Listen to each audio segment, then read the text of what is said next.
ಪ್ರಾರ್ಥನೆ ಮಾಡಿ ವಾಕ್ಯಕ್ಕೆ ನೆರವೇರೋಣ. ಸ್ತೋತ್ರಕರ್ತನೇ ಸ್ತೋತ್ರಪ್ಪ, ನಮ್ಮನ್ನು ಹೆಚ್ಚಾಗಿ ಪ್ರೀತಿಸಿ ಇವತ್ತು 6ನೇ ತಿಂಗಳ 2ನೇ ಆರಾಧನೆ ನಮಗೆ ಕರೆತಂದು ವಾಕ್ಯದಿಂದ ನಮ್ಮನ್ನು ಬಲಪಡಿಸಬೇಕೆಂದು ನೀನು ನೆನೆಸಿಕೊಂಡಿರುವುದಕ್ಕಾಗಿ ಸ್ತೋತ್ರ ರಾಜ.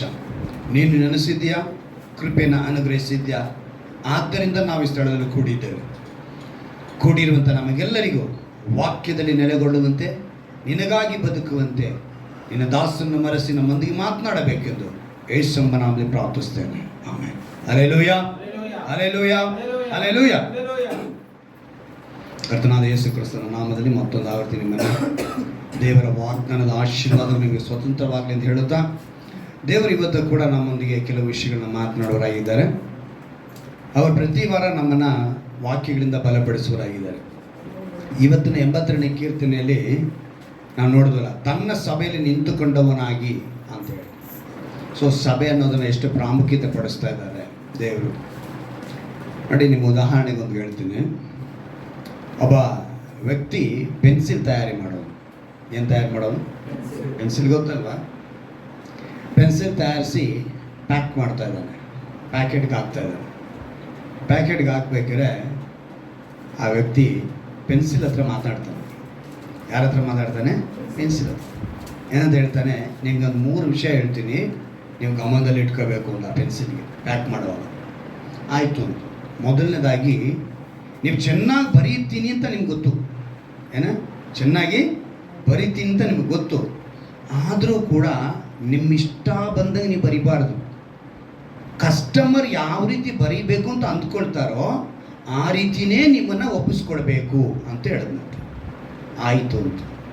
ಎರಡನೇ ಮಾತು ಏನು ಅಂತ ಹೇಳಿದ್ರೆ, ನೀವು ಬರೆದು ಏನಾಗ್ತಿದೆ, ಪೆನ್ಸಿಲು ಮೊಂಡ ಆಗ್ತಿದೆ. ಆಗ ಅವರು ಶಾರ್ಪ್ನರ್ ತಗೊಂಡು ಸ್ವಲ್ಪ ಶಾರ್ಪ್ ಮಾಡ್ತಾರೆ. ಅವಾಗ ನಿಮ್ಗೆ ಸ್ವಲ್ಪ ನೋವಾಗ್ಬೋದು. ಏನಾಗುತ್ತೆ? ನೋವಾಗುತ್ತೆ. ಆದರೂ ಕೂಡ ನೀವು ಬೇಸರನೂ ಪಡಬಾರ್ದು, ಕೋಪನೂ ಮಾಡ್ಕೋಬಾರ್ದು. ಏನು ಮಾಡಬೇಕು? ನಿಮ್ಮನ್ನು ಸಮರ್ಪಿಸಿಕೊಂಡಾಗ ನೀವು ಮುಂದೆ ಏನಾಗ್ತೀರಂದರೆ ಚೆನ್ನಾಗಿ ಬರೆಯೋದಕ್ಕೆ ಸಾಧ್ಯ ಆಗುತ್ತೆ. ಆಯಿತು. 3ನೇ ವಿಷಯ ಹೇಳೋದು ಏನು ಅಂತ ಹೇಳಿದ್ರೆ, ಬರಿತಾ ಇರುವಾಗ ಕೆಲವೊಮ್ಮೆ ತಪ್ಪುಗಳಾಗುತ್ತೆ. ಆಗ ಅವ್ರು ಏನು ಮಾಡ್ತಾರೆ, ಕಸ್ಟಮರು ತಮ್ಮ ಹತ್ರ ಒಂದು ಎರಾಸರ್ ಅಂತ ಒಂದು ಇಟ್ಕೊಂಡಿರ್ತಾರೆ ಅಲ್ವಾ? ನಾವು ಮೊದಲೆಲ್ಲ ರಬ್ಬರ್ ಅಂತಿದ್ವಿ ಅಲ್ವಾ? ಇವಾಗ ಏನು ಅನ್ಬೇಕು ಅದಕ್ಕೆ? ಎರಾಸರ್. ಅದನ್ನು ತಗೊಂಡು ಅವ್ರು ಏನು ಮಾಡ್ತಾರೆ, ಅಳಿಸ್ತಾರೆ. ಆಗ ನೀವು ಇನ್ನೂ ಬೇಸರ ಮಾಡ್ಕೋಬಾರ್ದು, ಆಯ್ತಾ? ನಿಮ್ಮನ್ನು ಅಳಿಸಿ ಅವ್ರೇನು ಮಾಡ್ತಾರೆ, ಮತ್ತೆ ನಿಮ್ಮನ್ನು ಸರಿಪಡಿಸ್ತಾರೆ. ಈ 3 ವಿಷಯ ದೇವರ ಮಕ್ಕಳಾಗಿರುವಂಥ ನಮ್ಮ ಬದುಕಿನಲ್ಲಿ ನಾವು ಅಳವಡಿಸ್ಕೊಳ್ಬೇಕು. ಮೊದಲನೇದಾಗಿ, ಯೇಸು ದೇವರು ತನ್ನ ಹೋಲಿಕೆಯಲ್ಲಿ ನಮ್ಮನ್ನು ಉಂಟು ಮಾಡಿ ಈ ಭೂಮಿ ಮೇಲೆ ಬಿಟ್ಟಾಗ ನಾವು ನಮ್ಮ ಇಷ್ಟ ಬಂದಂಗೆ ಬದುಕೋದಕ್ಕಲ್ಲ, ಯಾರ ಇಷ್ಟದಂಗೆ ಬದುಕಬೇಕು? ದೇವರ ಇಷ್ಟದಂತೆ ಬದುಕೋದಕ್ಕೆ ನಮ್ಮನ್ನು ಒಪ್ಪಿಸಿಕೊಳ್ಳಬೇಕು. 2ನೇದು, ಕೆಲವೊಂದು ಸಮಯ ಏನಾಗುತ್ತೆ ಅಂತ ಹೇಳಿದ್ರೆ, ನಮಗೆ ಸಂಕಟ, ವೇದನೆ, ಸಮಸ್ಯೆ, ಇಕ್ಕಟ್ಟು ಇವೆಲ್ಲ ಬರುತ್ತೆ. ಶಾರ್ಪ್ನರ್ ಇದ್ದಂಗೆ ಅದು. ಏನದು? ಶಾರ್ಪ್ನರು. ಅಂದರೆ ನಮ್ಮನ್ನು ಶೋಧನೆಯ ಮಾರ್ಗದೊಳಗೆ ನಡೆಸಿ ಒಂದು ಒಳ್ಳೆಯ ಸ್ಥಾನಕ್ಕೆ ತೆಗೆದುಕೊಂಡು ಹೋಗೋದಕ್ಕೆ ನಮ್ಮನ್ನೇನು ಮಾಡ್ತಿದ್ದಾರೆ? ಶಾರ್ಪ್ ಮಾಡ್ತಾ ಇದ್ದಾರೆ. 3ನೇದಾಗಿ, ನಾವು ಅನೇಕ ಅಪರಾಧಗಳನ್ನ ಮಾಡ್ತೀವಿ, ಪಾಪಗಳನ್ನ ಮಾಡ್ತೀವಿ. ಕಸ್ಟಮರ್ ಹೇಗೆ ಎರಾಸರ್ ತಗೊಂಡು ಅಳಿಸಿದ್ರೋ ಹಾಗೆ ಯೇಸು ಎಂಬ ಕಸ್ಟಮರ್ ಆವಾಗ ತನ್ನ ರಕ್ತದಿಂದ ನಿಮ್ಮನ್ನು ತೊಳಿತಾನೇ ಇರ್ತಾರೆ. ತೊಳೆದು ನಿಮ್ಮನ್ನೇನು ಮಾಡ್ತಾರೆ? ಶುದ್ಧೀಕರಿಸಿ ಎಲ್ಲಿ ಕರ್ಕೊಂಡು ಹೋಗ್ತಾರೆ ಅಂತ ಹೇಳಿದ್ರೆ, ನಿತ್ಯ ಜೀವಕ್ಕೆ ಕರ್ಕೊಂಡು ಹೋಗ್ತಾರೆ. ಹಲ್ಲೆಲೂಯಾ. ಅಲ್ಲಿಗೆ ನೀವು ನಿತ್ಯ ಜೀವಕ್ಕೆ ಹೋಗಬೇಕು ಅಂದರೆ ಅವರು ನಿಮ್ಮನ್ನು ತೊಳಿತಾರೆ. ತೊಳೆಯೋದಕ್ಕೆ ಏನು ಮಾಡಿದ್ರು? ಅವರು ತನ್ನ ತನ್ನ ಸ್ವಂತ ರಕ್ತವನ್ನು ನಿಮ್ಮ ಮೇಲೆ ಅವರು ಸುರಿಸಿ, ನಮ್ಮಂದರೆ ಇಡೀ ಜಗತ್ತಿಗೆ, ನಮಗೆ ಮಾತ್ರವಲ್ಲ ಇಡೀ ಜಗತ್ತಿಗೆ ತನ್ನ ಸ್ವಂತ ರಕ್ತವನ್ನು ಅವರು ಸುರಿಸಿದ್ದಾರೆ. ಇವಾಗ ಆ ರಕ್ತವನ್ನು ಸುರಿಸಿದಂಥ ದೇವರು, ಆ ರಕ್ತ ಏನೆಲ್ಲ ಒಂದು ಶಕ್ತಿ ಇದೆ ಅನ್ನೋದನ್ನು ನಾವು ತಿಳ್ಕೋಬೇಕು. ಅದನ್ನು ಹೇಗೆ ತಿಳ್ಕೊಳ್ಳೋದು ಅಂಥೇಳಿ ವಾಕ್ಯಗಳೊಂದಿಗೆ ನಾನು ಧ್ಯಾನ ಮಾಡುವಾಗ, ಕೀರ್ತನೆಗಳು 34ನೇ ಅಧ್ಯಾಯದ 4ನೇ ವಾಕ್ಯವನ್ನು ದೇವರು ಇವತ್ತು ನಮಗೆ ಧ್ಯಾನಾಂಶಕ್ಕಾಗಿ ಕೊಟ್ಟಿರುವಂಥ ಒಂದು ವಾಕ್ಯವಾಗಿದೆ. ಕೀರ್ತನೆಗಳು 34ನೇ ಅಧ್ಯಾಯ 4ನೇ ವಾಕ್ಯ. ನಾನು ಯೆಹೋವನ ಸನ್ನಿಧಿಯಲ್ಲಿ ಬೇಡಿಕೊಳ್ಳಲು ಆತನು ಸದುತ್ತರವನ್ನು ಕೊಟ್ಟು ಎಲ್ಲಾ ಭೀತಿಯಿಂದ ನನ್ನನ್ನು ತಪ್ಪಿಸಿದನು. ಇಲ್ಲಿ ಭೀತಿಯಿಂದ ಬರೆಯಲ್ಪಟ್ಟಿದೆ. ಅದಕ್ಕೆ ಅರ್ಥ ಏನು ಅಂದ್ರೆ ಭಯ. ಭೀತಿ ಅನ್ನೋದೇನು? ಭಯ. ಎಲ್ಲಾ ಭಯಗಳಿಂದ ಏನ್ ಮಾಡಿದಂತೆ ಅವರು ತಪ್ಪಿಸಿದನು. ಅಲ್ಲಿಗೆ ನಾನು ಇದನ್ನು ಗಮನಿಸಿದಾಗ ಈ ವಾಕ್ಯ ನಾವು ಎಷ್ಟೋ ಸಲ ಓದ್ತಾ ಇರ್ತೀವಿ, ಕೇಳ್ತಾ ಇರ್ತೀವಿ. ಆದರೂ ಕೂಡ ದೇವರು ಪರ್ಟಿಕ್ಯುಲರ್ ಆಗಿ ಕೆಲವು ವಾಕ್ಯಗಳನ್ನ ಕೊಟ್ಟು ನಮ್ಮೊಂದಿಗೆ ಮಾತನಾಡ್ತಾರೆ. ಸ್ವರಕ್ತದಿಂದ ನಮ್ಮನ್ನು ತೊಳೆದಂಥ ದೇವರು ಇಲ್ಲಿ ಏನು ಈ ವಿಷಯನ ತಿಳಿಸ್ತಾರೆ ಅಂತೇಳಿ ನಾನು ಸ್ವಲ್ಪ ಆಳವಾಗಿ ಅದರೊಳಗಡೆ ಹೋದಾಗ ಅಲ್ಲಿ ಹೇಳ್ತಾರೆ, ಬೇಡಿಕೊಳ್ಳಲು ಆತನು ಸದುತ್ತರವನ್ನು ಕೊಟ್ಟು. ಇಮ್ಮಿಡಿಯೇಟ್ ಆ್ಯಕ್ಷನಲ್ಲಿ. ಹೆಂಗೆ? ಇಮ್ಮಿಡಿಯೇಟ್ ಆ್ಯಕ್ಷನ್ ಅಂದರೆ ಸ್ವಿಚ್ ಹಾಕಿದ ತಕ್ಷಣ ಬಲ್ಬ್ ಉರಿತಾ ಇದೆ. ಎಷ್ಟು ಟೈಮ್ ಸಿಕ್ತು ಅಂತ ನೀವು ಹೇಳಕ್ಕೆ ಸಾಧ್ಯ ಯಾರನ್ನ? ಸೊ ಬೇಡಿಕೊಳ್ತಾ ಇದ್ದಾನೆ, ಉತ್ತರ ಬಂತು. ಹೆಂಗೆ ಬಂದ್ಬಿಡ್ತು? ಬೇಡಿಕೊಂಡ. ಇವತ್ತು ಆ ರೀತಿ ಉತ್ತರ ಎಲ್ಲ ಕಡೆ ನಮಗೆ ಸಿಗಲ್ಲ, ಆದರೆ ದೇವರ ಹತ್ರ ಮಾತ್ರ ಅದು ಸಾಧ್ಯ. ಆದರೆ ಇಲ್ಲಿ ಅದು ಎಲ್ಲಿ ಸಿಕ್ತು, ಅದು ಏನಕ್ಕೆ ಬೇಡಿಕೊಳ್ಳೋದು, ಅಲ್ಲಿ ಗಮನ ಇಟ್ಟು ನಾನು ಆಗ ಅಲ್ಲಿ ಒಂದು ಮುಖ್ಯವಾದ ಒಂದು ಪದಾನ ಗಮನಿಸಿದೆ. ಸನ್ನಿಧಿ ಅಂತ ಇತ್ತು. ಏನಂತ ಇದೆ ಅಲ್ಲಿ ನೋಡಿ, ನಾವು ಗಮನಿಸಲ್ಲ, ಒಂದೊಂದು ಪದನ ಆಳವಾಗಿ ಗಮನಿಸಬೇಕು. ಯೆಹೋವನ ಸನ್ನಿಧಿಯಲ್ಲಿ. ಅವಾಗ ಸನ್ನಿಧಿ ಅಂದ್ರೆ ಯಾವುದಪ್ಪ? ಅದು ತಿಳ್ಕೋಬೇಕು ನಾವು. ಆ ಸನ್ನಿಧಿಯಲ್ಲಿ ಇವತ್ತಿನ ಅಂಶನೇ ಅದು. ಸನ್ನಿಧಿಗೆ ಇರೋ ಪವರ್ ಏನು? ಈ ಸನ್ನಿಧಿ ಅನ್ನೋದು ಒಂದು ಪವರ್ ಪಾಯಿಂಟ್ ಇದೆ. ನಾನು ಹೇಳಿದ್ರೆ ಏನದು? ಪವರ್ ಪಾಯಿಂಟ್ ಅಂದರೆ ಇಂಗ್ಲೀಷ್ನಲ್ಲಿ ಸನ್ನಿಧಿನ ಪ್ರೆಸೆನ್ಸ್ ಅಂತಾರೆ. ಏನಂತ ಹೇಳ್ತಾರೆ? ಪ್ರೆಸೆನ್ಸ್. ಅಂದರೆ ಆ presence is the power of point. ಒಂದು ಪವರ್ ಪಾಯಿಂಟ್ ಅದು ಪ್ರೆಸೆನ್ಸ್ ಅನ್ನೋದು. ಸನ್ನಿಧಿ ಅನ್ನೋದು ಒಂದು ಪವರ್ ಪಾಯಿಂಟ್ ಇದ್ದಂಗೆ. ಅಂದರೆ ಆ ಸನ್ನಿಧಿ ಎಷ್ಟು ಪವರ್ ಇದೆ ಅಂತ ನಾನು ಯೋಚನೆ ಮಾಡಿದೆ. ಆ ಸನ್ನಿಧಿಗೆ ಹೋಗಿದ್ದಾನೆ. ಆ ಸನ್ನಿಧಿಯಲ್ಲಿ ಅವನು ಪ್ರಾರ್ಥನೆ ಮಾಡಿದ ತಕ್ಷಣ, ಬೇಡಿಕೊಂಡಿದ್ದ ತಕ್ಷಣ ಉತ್ತರ ಬಂದ್ಬಿಡ್ತಂತೆ. ಎಂಥ ಪವರ್ ಇದೆಯಪ್ಪ ಆ ಸನ್ನಿಧಿಗೆ. ಸೊ ಆ ಪವರ್ನ ಹೇಗೆ, ಆ ಸನ್ನಿಧಿ ಅಂದಾಗ ಏನು ನೋಡ, ಯೋಚನೆ ಮಾಡ್ತೀನಿ. ಸನ್ನಿಧಿ ಎಲ್ಲಿದೆ? ಸಭೆ. ಆ ಸಭೆಯನ್ನ ದೇವರು ಅದೇ ಹೇಳಿದ್ನಲ್ಲ, ಸ್ವರಕ್ತದಿಂದ ನಮ್ಮನ್ನು ತೊಳೆದು ನಿತ್ಯ ಜೀವ ಕರ್ಕೊಂಡು ಹೋಗ್ತಾ ಇದ್ದಾರೆ. ಆ ಸ್ವರಕ್ತದಿಂದ ತೊಳೆದು ಅಂತ ಹೇಳುವಾಗ ಈ ಸ್ವರಕ್ತದಿಂದ ತೊಳೆದು ಏನು ಮಾಡಿದ್ರು ದೇವರು? ಅಪೊಸ್ತಲರ ಕೃತ್ಯಗಳು 20ನೇ ಅಧ್ಯಾಯ 28ನೇ ವಾಕ್ಯ. ಅಪೊಸ್ತಲರ ಕೃತ್ಯಗಳು 20ನೇ ಅಧ್ಯಾಯ 28ನೇ ವಾಕ್ಯ. ಒಂದು ಅದ್ಭುತವಾದ ಮಾತು ಅಲ್ಲಿ ಬರೆಯಲ್ಪಟ್ಟಿದೆ ನೋಡಿ. ಅಪೊಸ್ತಲರ ಕೃತ್ಯಗಳು 28ನೇ ವಾಕ್ಯ ಓದಿ. ದೇವರು ಸ್ವರಕ್ತದಿಂದ ಸಂಪಾದಿಸಿಕೊಂಡ ಸಭೆಯನ್ನು ಪರಿಪಾಲಿಸುವುದಕ್ಕಾಗಿ ಪವಿತ್ರಾತ್ಮನು ನಿಮ್ಮನ್ನೇ ಆ ಹಿಂಡಿನಲ್ಲಿ ಅಧ್ಯಕ್ಷರಾಗಿ ಇಟ್ಟಿರುವುದರಿಂದ ನಿಮ್ಮ ವಿಷಯದಲ್ಲಿಯೂ ಎಲ್ಲ ಹಿಂಡಿನ ವಿಷಯದಲ್ಲಿಯೂ ಎಚ್ಚರಿಕೆಯಾಗಿರಿ. ಅಲ್ಲಿಗೆ ನಾನು ಗಮನಿಸಿದ್ದು, ಇಲ್ಲಿ ಸ್ವರಕ್ತದಿಂದ ಸಂಪಾದಿಸಿಕೊಂಡ ಸಭೆ. ಸನ್ನಿಧಿ ಅನ್ನೋದು ಎಲ್ಲಿ ಬರುತ್ತೆ ಅಂದರೆ ಸಭೆಯಲ್ಲಿ. ಆ ಸಭೆನ ಅವ್ರು ಯಾವ ರೀತಿ ಸಂಪಾದನೆ ಮಾಡ್ಕೊಂಡಿದ್ದಾರಂತೆ? ಸ್ವರಕ್ತದಿಂದ. ಈಗ ಸ್ವರಕ್ತದಿಂದ ಸಂಪಾದಿಸಿಕೊಂಡಂಥ ಸಭೆ ಆತನ ಸನ್ನಿಧಿ. ಆ ಸಂಪಾದಿಸಿಕೊಂಡಂಥ ಸಭೆಯಲ್ಲಿ ದೇವರು ಹೇಳ್ತಾರೆ, ನಮಗೆ ವಾಗ್ದಾನ ಕೊಟ್ಟರಲ್ಲ, ತನ್ನ ಪ್ರಾಣವನ್ನೇ ಸ್ನೇಹಿತರಿಗೋಸ್ಕರ ಕೊಡುವ ಪ್ರೀತಿಗಿಂತ ಇನ್ನೊಂದು ಹೆಚ್ಚಿನ ಪ್ರೀತಿಯು ಯಾವುದೂ ಇಲ್ಲ. ಈ ತಿಂಗಳಿನ ವಾಗ್ದಾನದ ಮೇಲಿನ ವಾಕ್ಯ ಅದು ಅಲ್ವಾ? ಆ ರೀತಿ ನೀವು ನಾನು ಕೊಟ್ಟಿರೋ ಆಜ್ಞೆಗಳು ಸರಿಯಾಗಿ ನಡೆದ್ರೆ ನೀವು ನನ್ನ ಸ್ನೇಹಿತರು ಅಂತ ಹೇಳಿದ್ರು. ಅಲ್ಲಿಗೆ ಪ್ರಾಣವನ್ನೇ ಸ್ನೇಹಿತರಿಗೋಸ್ಕರ ಕೊಟ್ಟರು.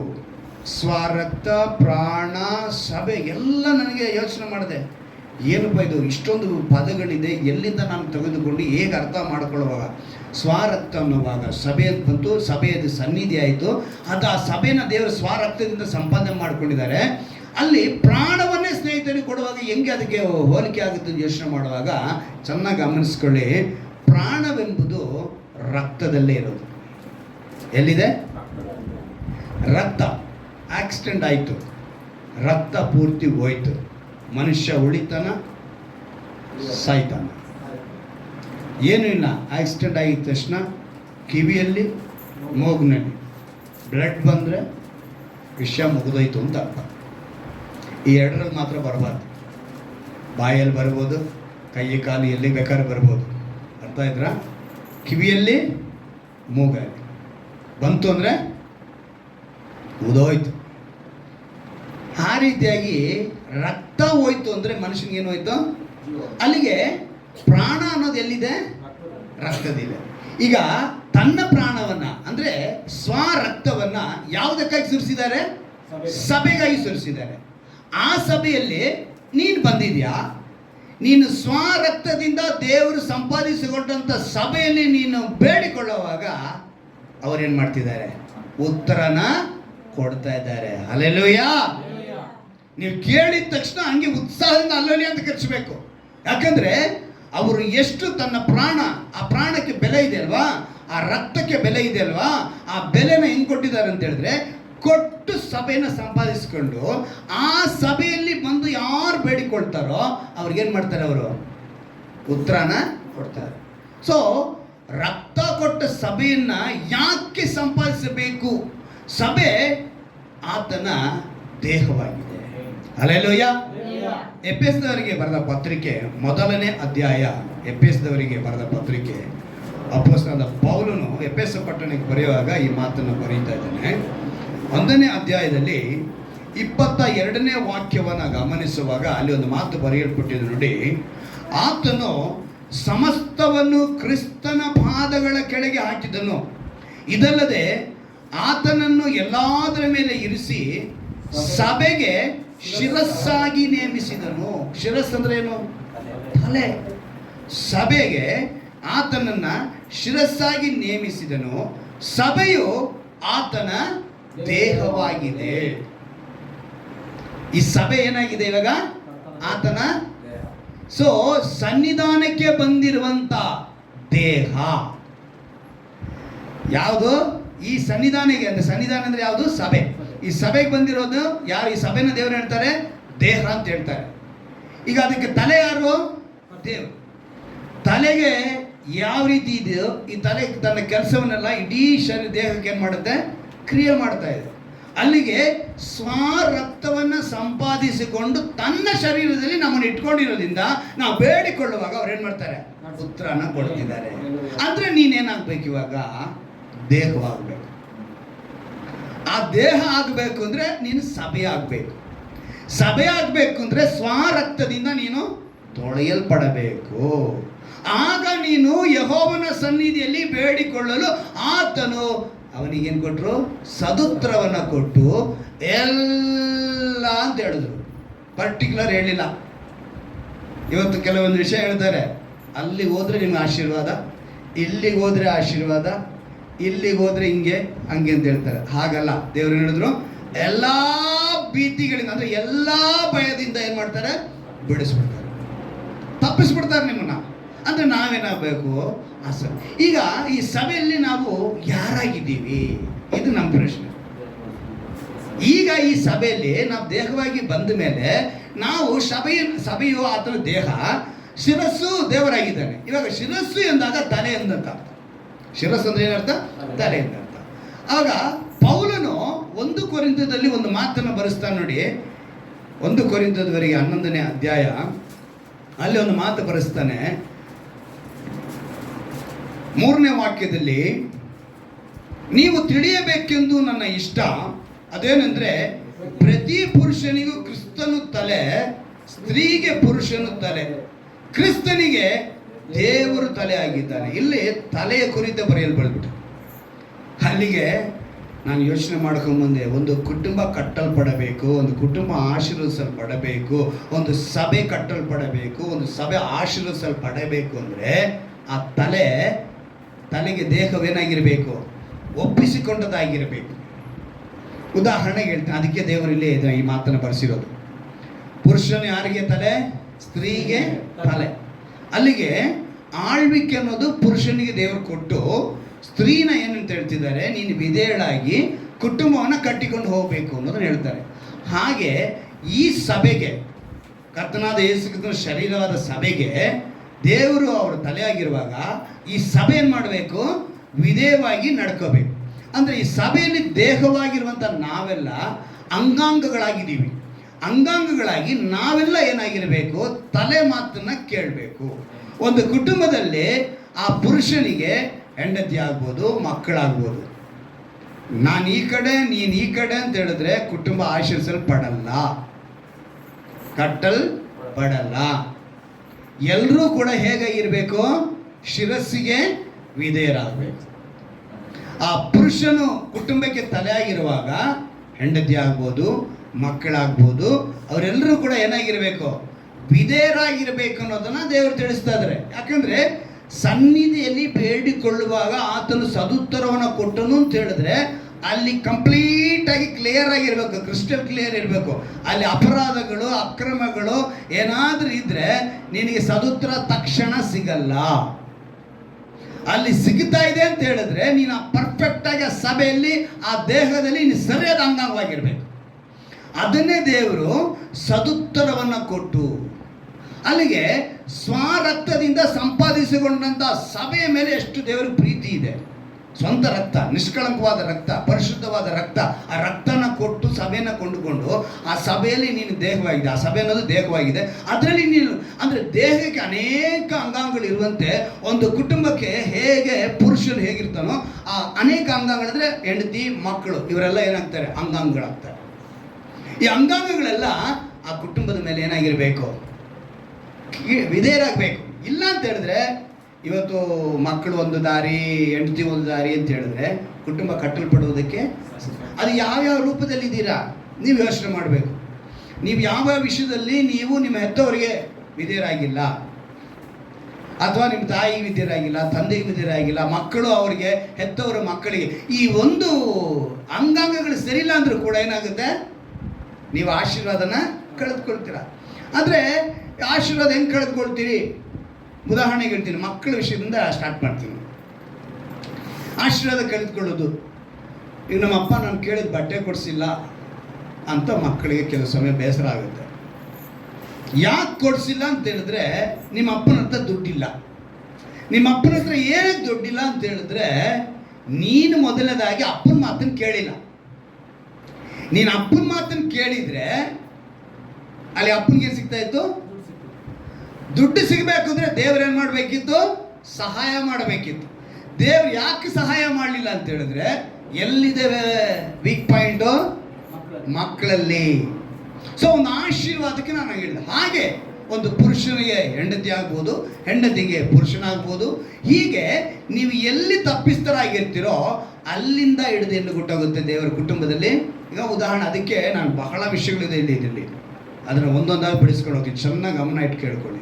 ಇಲ್ಲ ಅಂತೇಳಿದ್ರೆ ನಾವು ಆಶೀರ್ವಾದ ಸದುತ್ತರವನ್ನು ತೆಗೆದುಕೊಳ್ಳೋದಕ್ಕೆ ಸಾಧ್ಯ ಇಲ್ಲ. ಯಾಕಂದರೆ ಸನ್ನಿಧಿ ಅನ್ನೋದು ಪವರ್ ಪಾಯಿಂಟ್. ಏನು ಸನ್ನಿಧಿ ಅನ್ನೋದು? Power point. ನಿಮ್ಗೆಲ್ರಿಗೂ ಗೊತ್ತು, ಇವತ್ತು ನೆಟ್ವರ್ಕ್ ಕೆಲಸ ಮಾಡ್ತಾರೆ, ಈ ಮೊಬೈಲ್ ನೆಟ್ವರ್ಕ್ ಕೇಬಲ್ ಹಾಕ್ಕೊಂಡು ಹೋಗ್ತಾರೆ. ಹಾಕಿದ ಮೇಲೆ ಒಂದು ಚಕ್ರ ಥರ ಇರುತ್ತೆ, ಅವನೊಂದು ತಳ್ಕೊಂಡು ಹೋಗ್ತಾ ಇರ್ತಾನೆ. ಅದನ್ನು ಗಮನಿಸಿದರೆ ಯಾವತ್ತನ ಕೇಬಲ್ ಹಾಕಿದ ಮೇಲೆ ಒಂದು ವೀಲ್ ಹಿಡ್ಕೊಂಡು ಅವನು ಇಟ್ಕೊಂಡೇ ತಳ್ಕೊಂಡು ಹೋಗ್ತಾನೆ. ಎಷ್ಟು ದೂರವರೆಗೂ ಕೇಬಲ್ ಹಾಕಿದ್ದೀವಿ ಅನ್ನೋದು ಲೆಕ್ಕಾಚಾರ ನೋಡ್ತಾರೆ. ಹಾಗೆ ಅವ್ರು ಹಾಕ್ಕೊಂಡು ಹೋಗಿದ್ರಲ್ಲಿ ಕೇಬಲ್ ಮಧ್ಯದಲ್ಲಿ ಕಟ್ಟಾಯಿತು ಅಂತ ಹೇಳಿದ್ರೆ ಆ ಕಡೆಗೆ ನಾವೆಲ್ಲ ಕನೆಕ್ಷನ್ನು ಹೋಗಲ್ಲ.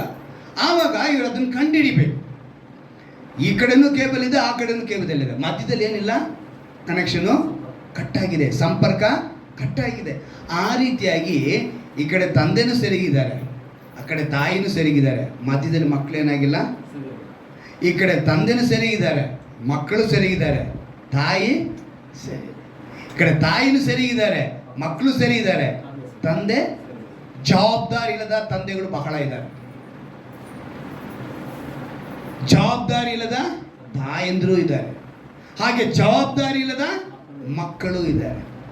ನಿಮಗೆಲ್ಲರಿಗೂ ಒಂದೊಂದು ವಯಸ್ಸು ಬಂದಿದ್ದ ತಕ್ಷಣ, 5 ವಯಸ್ಸಾಗಿದ್ದ ತಕ್ಷಣವೇ, ಈಗ ನನ್ನ ಮೊಮ್ಮಗಳು ನಮ್ಮ ಜೊತೆ ಫೋನಲ್ಲಿ ಮಾತಾಡೋಷ್ಟು ಕೆಪಾಸಿಟಿ ಬಂದೈತೆ. ಎಷ್ಟು ವಯಸ್ಸಿಗೆ? 2.5 ವಯಸ್ಸಿಗೆ. ಅಲ್ಲಿಗೆ 5 ವರ್ಷದ ಮಕ್ಕಳಿಗೆ ಇವತ್ತು ಎಷ್ಟಿದೆ ಜ್ಞಾನ. ಅಲ್ಲಿಗೆ ನಮ್ಗೆ ಯಾರಿಗೂ ಗೊತ್ತಿಲ್ಲ ಅಂತ ಹೇಳೋ ಮಟ್ಟಿಗೆ ಇಲ್ಲ, ಎಲ್ರಿಗೂ ಚೆನ್ನಾಗಿ ಅರ್ಥ ಆಗುತ್ತೆ. ಆದರೆ ನಾವೇನು ಮಾಡ್ತಾ ಇದ್ದೀವಿ? ತಪ್ಪುಗಳನ್ನು ಮಾಡ್ತೀವಿ. ಆಗ ದೇಹವು ಒಂದೇ ಅಂಗವನ್ನು ಇಟ್ಕೊಂಡಿಲ್ಲ. ನೋಡಿ, 1 ಕೊರಿಂಥದಲ್ಲಿ ನಾವು 12ನೇ ಅಧ್ಯಾಯದಲ್ಲಿ ಒಳ್ಳೆ ಮಾತುಗಳನ್ನ ನಾನು ತಿಳಿಸ್ತೀನಿ, ಚೆನ್ನಾಗಿ ಗಮನ ಇಟ್ಕೇಳಿ. ಅದರಲ್ಲಿ 14ನೇ ವಾಕ್ಯದ ಓದ್ತೀನಿ ಕೇಳಿ. ದೇಹವು ಒಂದೇ ಅಂಗವಲ್ಲ, ಅನೇಕ ಅಂಗಗಳುಳ್ಳದ್ದಾಗಿದೆ. ಕಾಲು ನಾನು ಕೈಯಿಲ್ಲದ ಕಾರಣ ದೇಹಕ್ಕೆ ಸೇರಿದಲ್ಲವೆಂದು ಹೇಳಿದರೂ ಅದು ದೇಹಕ್ಕೆ ಸೇರದೇ ಇರುವುದೋ? ನೋಡಿದ್ರ? ಹಾಗೆ ಕಿವಿ ನಾನು ಕಣ್ಣಲ್ಲದ ಕಾರಣ ನಾನು ದೇಹಕ್ಕೆ ಸೇರಿದ್ದಲ್ಲವೆಂದು ಹೇಳಿದರೂ ಅದು ದೇಹಕ್ಕೆ ಸೇರದೇ ಇರುವುದೋ? ದೇಹವೆಲ್ಲ ಕಣ್ಣಾದರೆ ಕಿವಿಯಲ್ಲಿ, ಅದೆಲ್ಲ ಕಿವಿಯಾದರೆ ಮೂಗೆಲ್ಲಿ? ಆದರೆ ದೇವರು ಅಂಗಾಂಗಗಳಲ್ಲಿ ಪ್ರತಿಯೊಂದನ್ನು ತನಗೆ ಸರಿಯಾಗಿ ತೋಚಿದ ಪ್ರಕಾರ ದೇಹದೊಳಗೆ ಇಟ್ಟಿದ್ದಾನೆ. ಮಾತನಾಡುವಾಗ ತುಂಬ ಚೆನ್ನಾಗಿ ನಾವು ಮಾತನಾಡ್ತೀವಲ್ಲ, ಹಲ್ಲು ತುಟಿ ಮಾತನಾಡ್ತಾನೆ ಇದ್ದೀವಿ, ಮಧ್ಯದಲ್ಲಿ ಒಬ್ಬರು ಓಡಾಡ್ತಾನೆ ಇದ್ದಾರೆ. ಯಾರು? ಯಾವತ್ತನ ಕಚ್ಕೊಳ್ತೀರಾ? ಎಷ್ಟು ಸ್ಪೀಡಾಗಿ ನಾವು ಮಾತನಾಡ್ತಾ, ಇವಾಗ ನಾನು ಸ್ಪೀಡಾಗಿ ಮಾತಾಡ್ತಾ ಇದ್ದೀನಿ, ಎಷ್ಟು ಸ್ಪೀಡಾಗಿ ಮಾತನಾಡಿದ್ರು ಕೂಡ ಮಧ್ಯದಲ್ಲಿ ಏನು, ಹಲ್ಲಿನ ಮಧ್ಯದಲ್ಲಿ ಅದು ಒಳಗಡೆ ಇದ್ದರೂ ಕೂಡ ನಾವು ನಾಲಿಗೆ ಕಚ್ಕೊ. ಆದರೆ ಯಾವುದೋ ಒಂದು ಟೆನ್ಷನ್, ನಮಗೆ ಕೋಪನೋ ಏನೋ ಒಂದು ಬಂತು ಅಂದರೆ ನಾಲಿಗೆ ಕಚ್ಕೊಳ್ತೀವಿ. ಯಾಕೆ ಹೇಳಿ? ನಾಲಿಗೆ ಪಕ್ಕದ ಒಳಗಡೆ ಸಿಗಾಕ್ಕೊಳ್ತೀವಿ. ಯಾಕೆ ಅಂತ ಹೇಳಿದ್ರೆ ದೇಹ ತಪ್ತಾ ಇದೆ, ಕೆಲಸ ತಪ್ಪುತ್ತಾ ಇದೆ. ಆಗ ಏನಾಗ್ತೀವಿ? ಹಾಗೆ ನಮ್ಮ ಆತ್ಮಿಕ ಬದುಕುಗಳಲ್ಲಿ ನಾವು ಯಾವಾಗ ತಪ್ಪಾಗ್ತೀವೋ ಆವಾಗ ಸಿಗಾಕ್ಕೊಳ್ತೀವಿ. ದೇವರು ತನ್ನ ಈ ಒಂದು ಸೃಷ್ಟಿಯ ಕ್ರಮದಲ್ಲಿ ಅದ್ಭುತವಾಗಿದೆಯಲ್ಲ, ಏನಕ್ಕೆ ಬರ್ಸಿದ್ದಾರೆ? ಸುಮ್ಮನೆ ನಾ ತಮಾಷೆಗೆ ಬರ್ಸ್ಕೊಂಡಿದ್ದಾರ? ದೇವರು ನಾವು ಸರಿ ಹೊಂದಬೇಕು ಅಂತೇಳಿ. ನಾನು ಅದಕ್ಕೆ ಈ ಸನ್ನಿಧಿ ಅನ್ನೋದು ಒಂದು ಪವರ್ ಪಾಯಿಂಟ್ ಅಂತ ನಿಮ್ಗೆ ಹೇಳಿದ್ದು. ಪವರ್ ಪಾಯಿಂಟ್ ಅಂತ ಹೇಳುವಾಗ ನೀವು ಅದನ್ನು ಸರಿಯಾಗಿ ಗಮನ ಇಟ್ಟು ಕೇಳ್ತಾ ಇರಬೇಕು. ಇಲ್ಲಿ ಹೇಳ್ತಾ ಇದ್ದಾರೆ ದೇವರು, ಎಷ್ಟು ಚೆನ್ನಾಗಿ ಹೇಳ್ತಾರೆ ನೋಡಿ. ಹಾಗೆ ಆದರೆ ದೇವರು ಅಂಗಾಂಗಗಳಲ್ಲಿ ಪ್ರತಿಯೊಂದು ತನಗೆ ಸರಿಯಾಗಿ ತೋಚಿದ ದೇವರು ಇಟ್ಟಿದ್ದಾರೆ. ಅವೆಲ್ಲವೂ ಒಂದೇ ಅಂಗವಾಗಿದ್ದರೆ ದೇಹವೆಲ್ಲಿರುವುದು? ಒಂದೇ ಅಂಗಾಂಗ ಅಂತ ಇಟ್ಕೊಬಿಡಿ, ಒಂದೇ ಅಂಗ ಅಂತೇಳಿ ಅದು ಮಾಂಸದ ಮುದ್ದೆ ಆಗೋಯ್ತು. ಆಗ ದೇಹ ಅಂತ ಹೇಳೋಕ್ಕಾಗಲ್ಲ. ದೇಹ ಅಂತ ಹೇಳಿದ್ರೆ ನಾನಾ ವಿಧವಾದ ಪಾರ್ಟ್ಸ್ ಇರಬೇಕು. ಏನಿರಬೇಕು? ಅವಾಗ ಇದು ಸಭೆ. ಈ ಸಭೆಯಲ್ಲಿ ನಾನಾ ವಿಧವಾದ ಪಾರ್ಟ್ಸ್ ಇದ್ದಂಗೆ ನಾನಾ ವಿಧವಾದ ವ್ಯಕ್ತಿಗಳಿದ್ದೀರ. ನಾನಾ ವಿಧವಾದ ವ್ಯಕ್ತಿಗಳು, ನಿಮಗೆ ನಾನಾ ವಿಧವಾದ ಗುಣಗಳಿದೆ, ನಾನಾ ವಿಧವಾದ ಕೆಲಸಗಳಿದೆ. ಕಣ್ಣು ಕೆಲಸ, ಮೂಗು ಕೆಲಸ, ಬಾಯಿ ಕೆಲಸ, ಕೈ ಕೆಲಸ, ಕಾಲು ಕೆಲಸ. ಹಾಗೆ ಸಭೆಯಲ್ಲಿ ನೀವೆಲ್ಲರೂ ಕೂಡ ಇದ್ದೀರಾ. ಆದರೆ ನಿಮ್ಮ ಗುಣಗಳು, ಕ್ಯಾರೆಕ್ಟರ್ಗಳು ಬೇರೆ ಬೇರೆ ಇರ್ತವೆ. ಆದರೆ ಎಲ್ಲವೂ ಕೂಡ ಸೇರಿ ಯಾವುದಕ್ಕೆ ವಿಧೇಯರಾಗಬೇಕು? ತಲೆಗೆ. ತಲೆ ಯಾರು? ದೇವರಾಗಿದೆ. ಹಾಗೆ ಕುಟುಂಬದಲ್ಲಿ ತಲೆಯಾಗಿರುವಂಥ ತಂದೆಗೆ ನೀವು ವಿಧೇಯರಾದರೆ ಕುಟುಂಬ. ಟ್ರೈನ್ಗೆ ಇಂಜನ್ ಇದೆಯಾ ಇಲ್ವಾ? ಆ ಇಂಜನ್ ತಾನೇ ಬೋಗಿಗಳನ್ನ ಎಳ್ಕೊಂಡು ಹೋಗುತ್ತೆ. ಬೋಗಿ ಯಾವತ್ತಾನ ಇಂಜನ್ ಎಳ್ಕೊಂಡು ಹೋಗಕ್ಕೆ ಸಾಧ್ಯನಾ? ಸೊ ಇಂಜನ್ ಏನಾಗಿರಬೇಕು? ಸೇರಿ. ಸೊ ಒಂದು ಇಂಜನ್ 20 ಪೆಟ್ಟಿಗೆಯನ್ನು ಕೂಡ ಎಳ್ಕೊಂಡು ಹೋಗುತ್ತೆ. ಇವತ್ತು ಡಬಲ್ ಇಂಜನ್ ಬಂದೈತೆ, ಮುಂದೆ ಒಂದು ಇಂಜನ್, ಹಿಂದೆ ಒಂದು ಇಟ್ಕೊಂಡು, ಅದೇ ಒಟ್ಟಿನಲ್ಲಿ ಇಂಜನ್ನು ಅದು ಮುಂದೆ ಇದ್ರೂ ಸರಿ, ಹಿಂದೆ ಇದ್ರೂ ಸರಿ. ಈ ಕಡೆ ಹೋಗ್ಬೇಕಾದ್ರೆ ಈ ಕಡೆ ಇಂಜಿನ್ ಹೇಳ್ಕೊಂಡು ಹೋಗುತ್ತೆ, ಆ ಕಡೆ ಹೋಗ್ಬೇಕಾದ್ರೆ ಆ ಕಡೆ ಇಂಜಿನ್ ಹೇಳ್ಕೊಂಡು ಹೋಗುತ್ತೆ. ಅಷ್ಟೇ ಹೊರತು 2 ಇಂಜನ್ ಅಲ್ಲ ಅದು ಲೆಕ್ಕ. ಡಬಲ್ ಇಂಜಿನ್ ಏನಕ್ಕೆ ಇಡ್ತಾರೆ ಅಂದರೆ ಲೋಡ್ ಜಾಸ್ತಿ ಇತ್ತು ಅಂದರೆ ಡಬಲ್ ಇಂಜಿನ್ ಇಟ್ಕೊಂಡು ಹೋಗ್ತಾನೆ ಅವನು, ಅದು ಬೇರೆ ವಿಷಯ. ಆದರೆ ಬೋಗಿಗೆ ಎಳ್ಕೊಂಡು ಹೋಗ್ಬೇಕಾದ್ರೆ ಯಾವ್ದಿರ್ಬೇಕು ಸರಿಯಾಗಿ? ಸೊ ಮುಂದೆ ತಲೆ ಅಂದರೆ ಇಂಜನ್ ಆಗಿರುವಂಥ ಆ ತಲೆ. ಇವತ್ತು ದೇವರು ಅದು ನಮ್ಗೆ ತಿಳಿಯಪಡಿಸ್ತಾರೆ. ನೋಡಿ, ಇಂಟರ್ವ್ಯೂಗೆ ಹೋಗ್ತೀರಾ ಅಂತ ಇಟ್ಕೊಳ್ಳೋಣ. ಇಂಟರ್ವ್ಯೂನಲ್ಲಿ ಅವ ಅಧಿಕಾರಿ ಅಲ್ಲಿ ಕುಂತಿದ್ದಾರೆ. ನೀವು ಹೋಗಿರೋದೇನಕ್ಕೆ? ಇಂಟರ್ವ್ಯೂ. ಅಲ್ಲಿ ಹೋಗಿ ಕಾಲ ಮೇಲೆ ಕಾಲು ಹಾಕ್ಕೊಂಡು ಮೊಬೈಲ್ ತೊಗೊಂಡು ರೀಲ್ಸ್ ನೋಡ್ತಾ ಕುಂತೀವಿ. ಅವನಿಗೆ ನೋಡೋದು, ರೀಲ್ಸ್ ನೋಡೋದು, ಆಮೇಲೆ ಗೇಮ್ಸ್ ಆಡೋದು. ಹಿಂಗೆ ಮಾಡ್ತಾ ಇದ್ರೆ ಆ ಅಧಿಕಾರಿ ಏನು ಮಾಡ್ತಾನೆ? ನಿಮ್ಮನ್ನು ರಿಜೆಕ್ಟ್ ಮಾಡಿ. ಕಾರಣ ಏನು? ಆ ಅಧಿಕಾರಿಗೆ ನೀನು ಸಲ್ಲಬೇಕಾದ ಗೌರವನ ನೀನೇನು ಮಾಡಲಿಲ್ಲ. ಆದರೆ ಇಲ್ಲಿ ಬಂದು ನೀವು ಸಭೆಯಲ್ಲಿ ಬಂದು ನೀವು ಹೇಗೆ ಬದುಕ್ತಾ ಇದ್ದೀರಾ? ನೀವು ದೇವರಿಗೆ ಸಲ್ಲಬೇಕಾದ ಗೌರವವನ್ನು, ಮೊನ್ನೆ ಯಾವುದೋ ಒಂದು ವಿಡಿಯೋನ ನಮ್ಮ ಮನೆಯವ್ರು ತೋರಿಸ್ದೆ. ಸಭೆಯಲ್ಲಿ ಅವರು ಕುಂತಿರ್ತಾರೆ ಎಲ್ಲರೂ. ಅವ್ರು ಮೊಬೈಲ್ ನೋಡಿದ ತಕ್ಷಣ ಅಲ್ಲಿ ಸಿಸ್ಟರ್ ಒಬ್ರು ಏನು ಮಾಡ್ತಾರೆ, ಸೀದಾ ಬರ್ತಾರೆ, ಮೊಬೈಲ್ನ ತಗೊತಾರೆ, ಒಂದು ಬೈಬಲ್ನ ಕೊಡ್ತಾರೆ. ಅಂದರೆ ಸುಮಾರು ಜನ ಕೆಲಸ ಮಾಡ್ತಾ ಕುಂತಿರ್ತಾರಂತೆ, ಏನಂತೆ ಸಭೆಯಲ್ಲಿ. ಅಲ್ಲಿಗೆ ಸೊ ನಾವು ಎಷ್ಟು ಪ್ರಾಮುಖ್ಯತೆ ದೇವರೊಂದಿಗೆ ನಾವು ಪಡಿಸ್ಕೊಳ್ತೀವಿ, ನಮ್ಮನ್ನು ಯಾವ ರೀತಿ ಪಡಿಸ್ಕೊಳ್ತೀವಿ. ದೇಹದಲ್ಲಿ ಒಂದು ಅಂಗಾಂಗ ಕೆಟ್ಟೋದ್ರೂ ಇಡೀ ದೇಹಕ್ಕೆ ಆರೋಗ್ಯ ಇರಲ್ಲ. ಕಿಡ್ನಿ ಒಂದೇ ಹೋಗೋದು, ಮಿಕ್ಕಿದೆಲ್ಲ ಹುಟ್ಟು ಅಲ್ವಾ. ಲಿವರ್ ಒಂದು ಹೋದ್ರೆ ಸಾಕು, ಎಲ್ಲವೂ. ಸೊ ಶರೀರದಲ್ಲಿ ಪ್ರತಿಯೊಂದು ಅಂಗಾಂಗಗಳು ಬಹಳ ಮುಖ್ಯ. ನಾನು ಅದಕ್ಕೆ ಕೆಲವ್ರು ಹೇಳ್ತೀನಿ ನೋಡ್ರಿ, ಆಕ್ಸಿಡೆಂಟ್ ಆದರೆ ಒರಿಜಿನಲೇ ಒಂದು ಸಲ ಬ್ರೋಕ್ ಆಯಿತು, ಮುರಿದೋಯ್ತು ಅಂದರೆ ಅದು ಡೂಪ್ಲಿಕೇಟ್. ಒಂದು ಸಲ ನಮ್ಮ ಶರೀರದಲ್ಲಿ ಹೋಯ್ತು ಅಂದರೆ ಅದೇನಾಗೋಯ್ತು, ಡೂಪ್ಲಿಕೇಟ್. ಸೊ ಡೂಪ್ಲಿಕೇಟ್ ಮಾಡ್ಕೋಬೇಡಿ. ನಾವೇನು ಮಾಡಬೇಕು, ಎಲ್ಲ ಒರಿಜಿನಲ್ ಆಗಿ ಇಟ್ಕೊಳ್ಳೋದಕ್ಕೆ.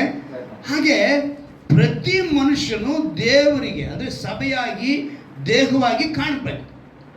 ಕೆಲವೊಮ್ಮೆ ಹೋರಾಟ, ಶೋಧನೆ, ಸಮಸ್ಯೆ. ಈ ಅಧ್ಯಾಯದಲ್ಲಿ ನೀವು 22ನೇ ವಾಕ್ಯ ಓದಿ. 12ನೇ ಅಧ್ಯಾಯದಲ್ಲಿ ಅಲ್ಪ ಬಲವುಳ್ಳದಾಗಿ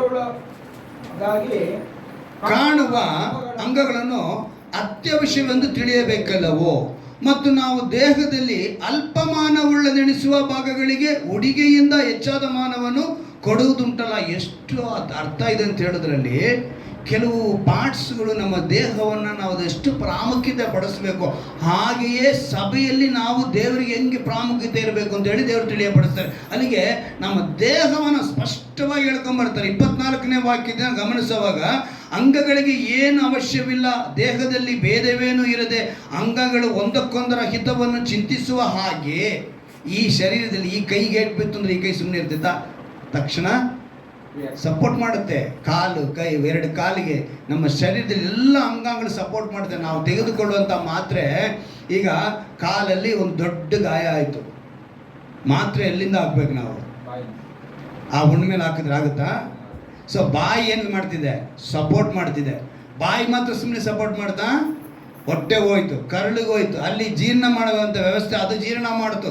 ಅದು ಜೀರ್ಣ ಮಾಡಿ ತನ್ನ ನರನಾಡಿಗಳಿಗೆಲ್ಲ ಕಳಿಸಿಕೊಟ್ಟಾಗ ಕೆಳಗಡೆ ಕಾಲಲ್ಲಿರುವಂಥ ಗಾಯ ಏನಾಯಿತು, ವಾಸಿ ಆಯಿತು. ಒಂದಕ್ಕೊಂದು ಸಪೋರ್ಟ್ ಇದೆ.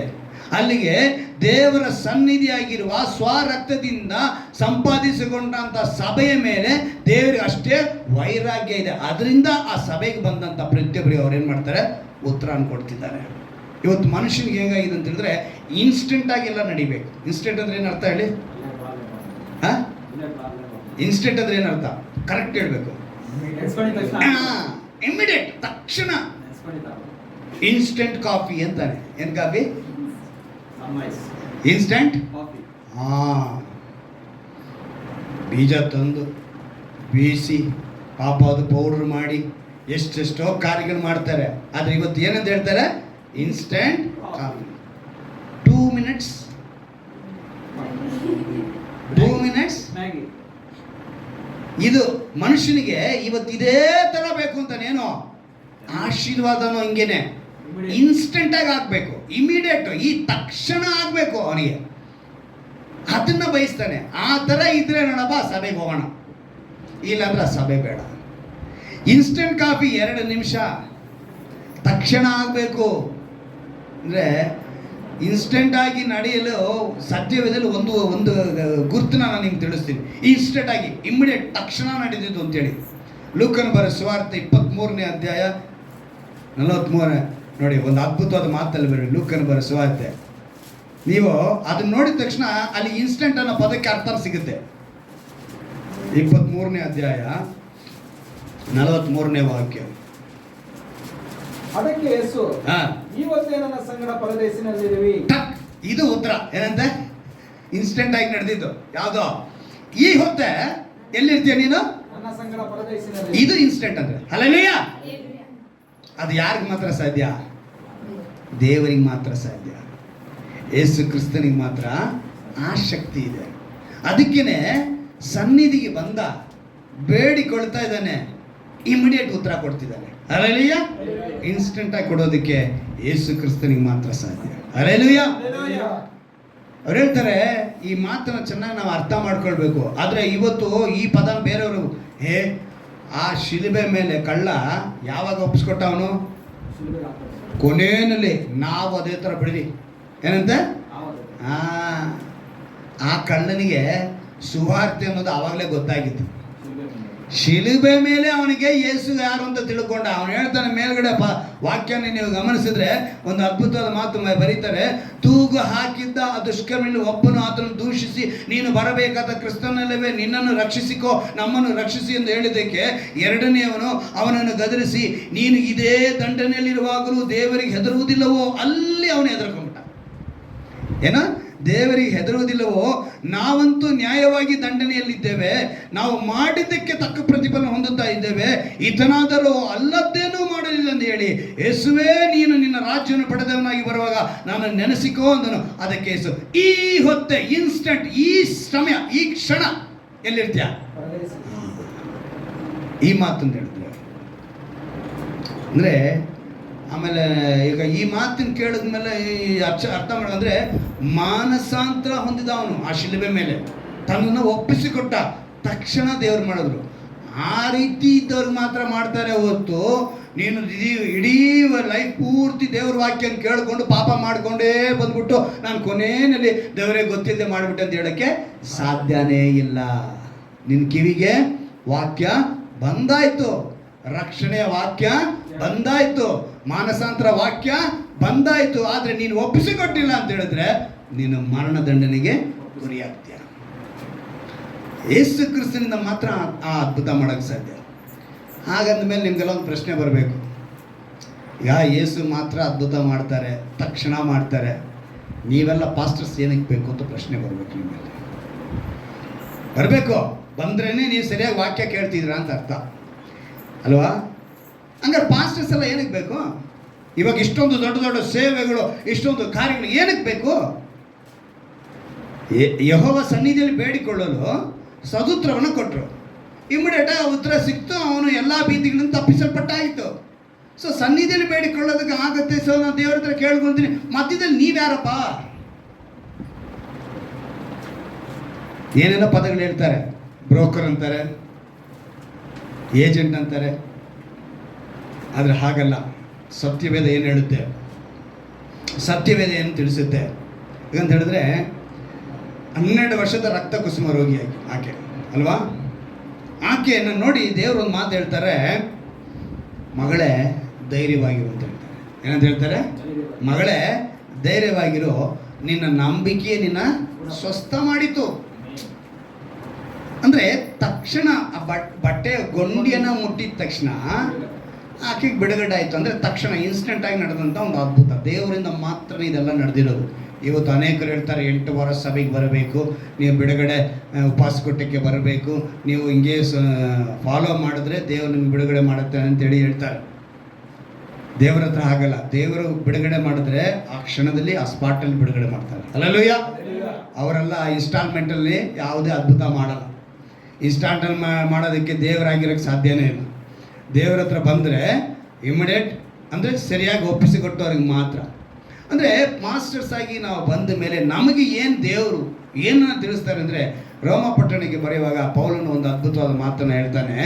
1ನೇ ಅಧ್ಯಾಯದಲ್ಲಿ ಓದ್ತೀನಿ, ಗಮನ ಇಟ್ಟು ಕೇಳಿ 5ನೇ ವಾಕ್ಯವನ್ನು. ರೋಮಾಪುರದವರಿಗೆ ಪೌಲನು ಬರೆಯುವಾಗ ಇವತ್ತಿನ ನಾವು ಸೇವಕರು ಏನಕ್ಕೆ ಇರಬೇಕೆಂಬುದನ್ನು ಅಲ್ಲಿ ಹೇಳ್ತಾನೆ. ಅವನು ಹೇಗೆ ಪ್ರತಿಬಿಂಬಿಸ್ಕೊಳ್ತಾನೆ ಅಂತ ಹೇಳ್ತಾನೆ. 5ನೇ ವಾಕ್ಯ, ಆತನ ಹೆಸರಿನ ಪ್ರಸಿದ್ಧಿಗಾಗಿ ಎಲ್ಲ ಅನ್ಯ ಜನಗಳಲ್ಲಿ ನಂಬಿಕೆ ಎಂಬ ವಿಧೇಯತ್ವ ಉಂಟಾಗುವುದಕ್ಕೋಸ್ಕರ ನಾವು ಆತನ ಮೂಲಕವಾಗಿ ಕೃಪೆಯನ್ನು ಅಪೊಸ್ತಲತನವನ್ನು ಹೊಂದಿದೆವು. ನಾವು ಏನಕ್ಕಾಗಿ ಬಂದಿದ್ದೀವಿ ಇಲ್ಲಿ? ಎಲ್ರಿಗೂ ಅನ್ಯ ಜನಗಳಲ್ಲಿ ನಂಬಿಕೆ ಎಂಬ ವಿಧೇಯತ್ವನ ಉಂಟು ಮಾಡೋದಕ್ಕೋಸ್ಕರ ದೇವರು ನಮ್ಮನ್ನು ಆರಿಸ್ಕೊಂಡಿದ್ದಾರೆ. ನಾವು ಅದಕ್ಕಾಗಿ ಇದ್ದೀವಿ ಪಾಸ್ಟರ್ಸ್ಗಳು. ನಿಮಗೆಲ್ಲ ಏನು ಬೇಕು? ನಂಬಿಕೆಯಲ್ಲಿ ನಿಮ್ಮನ್ನು ನಡೆಸಿಕೊಂಡು ಹೋಗುವುದಕ್ಕೆ ನಮ್ಮನ್ನು ಆರಿಸ್ಕೊಂಡಿದ್ದಾರೆ ಹೊರತು ನಾವು ಅವರ ಹತ್ರ ಬೇಡಿಕೊಳ್ಳೋದು ಹೇಗೆ ಇದೆಲ್ಲ ನಿಮ್ಗೆ ಹೇಳಿಕೊಡುವಾಗ ನೀವು ನಿಮ್ಮ ಆಶೀರ್ವಾದಗಳನ್ನ, ನೀವು ನಿಮ್ಮ ಅದ್ಭುತಗಳನ್ನು ನೀವು ತೆಗೆದುಕೊಳ್ಬೋದು.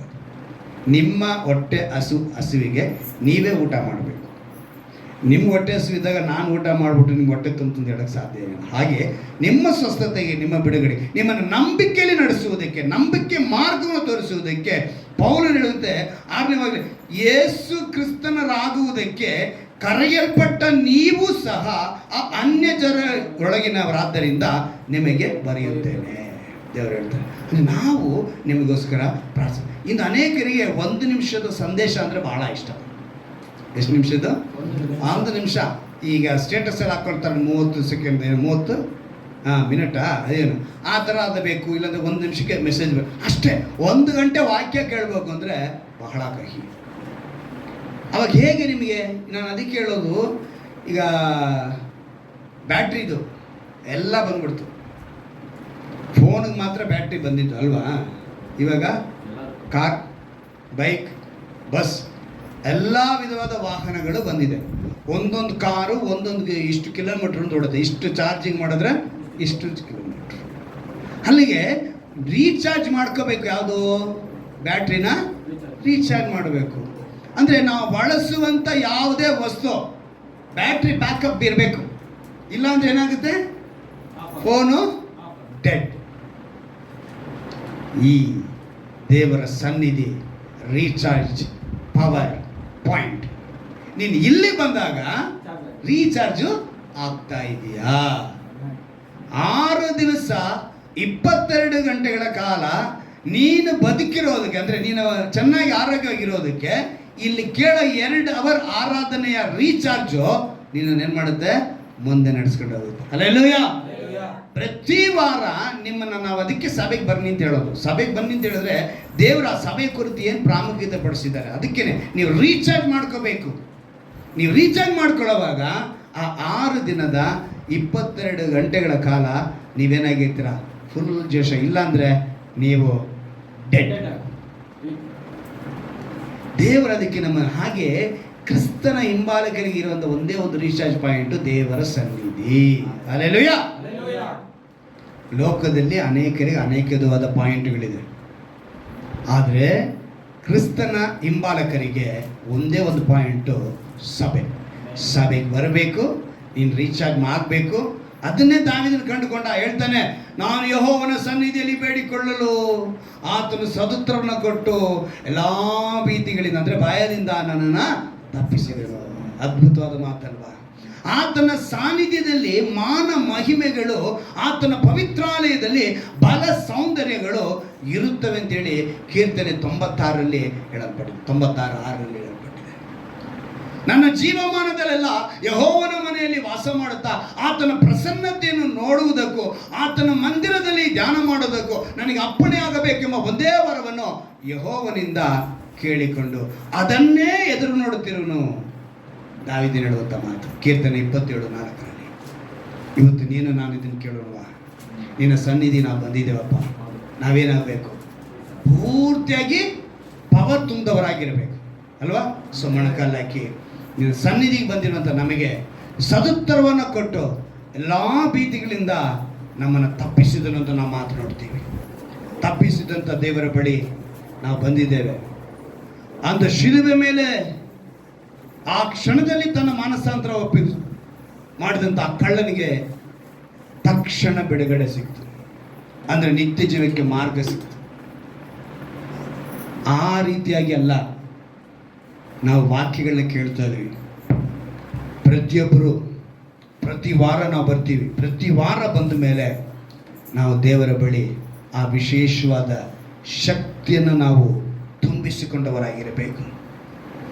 ಆತನ ಸಾನ್ನಿಧ್ಯದಲ್ಲಿ ಮಾನ ಮಹಿಮೆಗಳು, ಆತನ ಪವಿತ್ರಾಲಯದಲ್ಲಿ ಬಲ ಸೌಂದರ್ಯಗಳು ಇರುತ್ತವೆ ಅಂತ ಹೇಳಿ ಕೀರ್ತನೆ 96:6ರಲ್ಲಿ ಹೇಳಲ್ಪಟ್ಟಿದೆ.